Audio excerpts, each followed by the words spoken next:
Drop your thoughts down below, let us discuss. Shane Dawson is allegedly trying to hijack the entire internet search algorithm in 2026. If you type his name into Google right now, the first result is not his decade of controversies, but his new television pilot, Cancelled.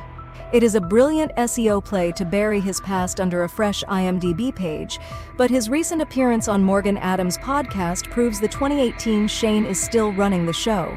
He is still playing the victim, dodging accountability, and hiding behind a wall of toxic positivity. Is he actually healing, or is this just a calculated PR move to prep the internet for a comeback?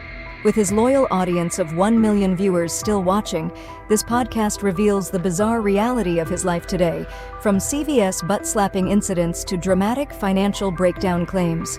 Let us look at the receipts and get right into the mess. The podcast starts with light chatter, but things get weird when discussing fan interactions.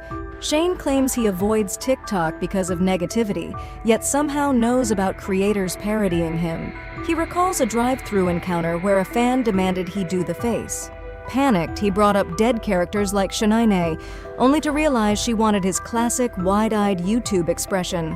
His intense anxiety is on full display. He is terrified of public encounters, admitting he's stressed over saying hi to girls at CVS because they seemed high. That is pure paranoia. The story peaks at midnight in that CVS aisle. One girl allegedly asked to slap his butt, then joked, "Not Shane Dawson out-bodying me." Shane actually had to Google what bodying meant.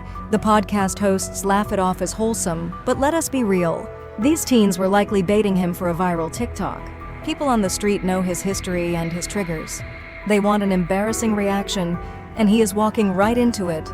The real drama starts when Shane discusses his finances post-2020. He claims he hit rock bottom and planned to vanish forever. Then, his bookkeeper allegedly warned him his money would run out in exactly 4 years. That is a wild claim for a creator who pulled 20 million views per video and secured massive sponsorships at his peak. It is peak influencer delusion. He expects a struggling audience to pity a multimillionaire whose massive fortune might only last half a decade. He mentions growing up poor to seem relatable, but the math does not add up. Every single multi-part documentary he made was a massive cash grab, yet we are supposed to believe he was on the verge of being broke. It is a calculated pity play to make his comeback look heroic rather than financially driven. His husband, Ryland, also panicked over money, claiming they could not afford to move. Shane told him to trust his gut and figure it out. It is easy to trust your gut when you still have millions of dollars secured in a bank account. This financial panic forced his comeback. His gut telling him to post was just his accountant telling him he needed a paycheck. This brings us to his refusal to read criticism. Shane and his co-hosts agree comments are bad for mental health. In reality, it is a convenient excuse to ignore public backlash. His editor, Destry Smith, is still facing serious grooming and misconduct allegations, yet Shane keeps him on the payroll. By keeping his head buried in the sand, he avoids accountability while maintaining an echo chamber. He claims watching drama videos felt like self-harm, but he loved the drama community when he was profiting off Jake Paul and Jeffree Star. He loved digging into their dark secrets for views. The second the lens focused on his own past statements and books, drama suddenly became toxic. The hypocrisy is glaring.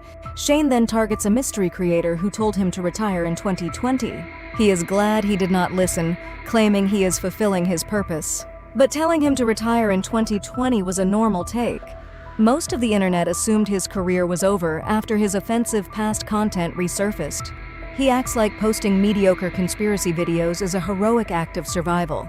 In reality, he realized his remaining 1 million person audience will tolerate anything.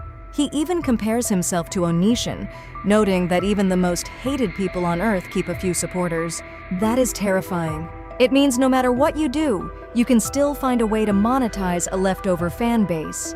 His sister-in-law Morgan defends him by saying only real-life friends know the true Shane. It is a flawed argument. You do not need to know an influencer personally to judge their public actions, business choices, or why they keep an accused editor on payroll. The YouTube landscape has shifted, but clout chasing remains the same. Shane claims nobody reaches out to collaborate because the community changed. The truth is simple. Collaborating with Shane in 2026 is immediate career suicide.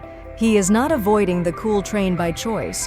He was permanently kicked off it. Now, he is stuck repeating 10-year-old conspiracy formulas because he is too afraid to try anything else. Even his own Reddit community is tired of it. A quick scroll through his subreddit reveals his actual fans are bored of recycled theories and dry podcast formats. He admits he only makes conspiracy videos because he feels trapped by audience expectations. He is a prisoner of his own creation. His new show, Cancelled, is a pilot about an actress canceled before the Oscars who meets a struggling director. It is a self-indulgent project starring Ryland and funded by his remaining fan base. It is essentially a multi-thousand-dollar revenge fantasy designed to mock commentators and make the public feel guilty for holding him accountable. He is framing cancellation as a villainous force rather than the consequence of his own actions.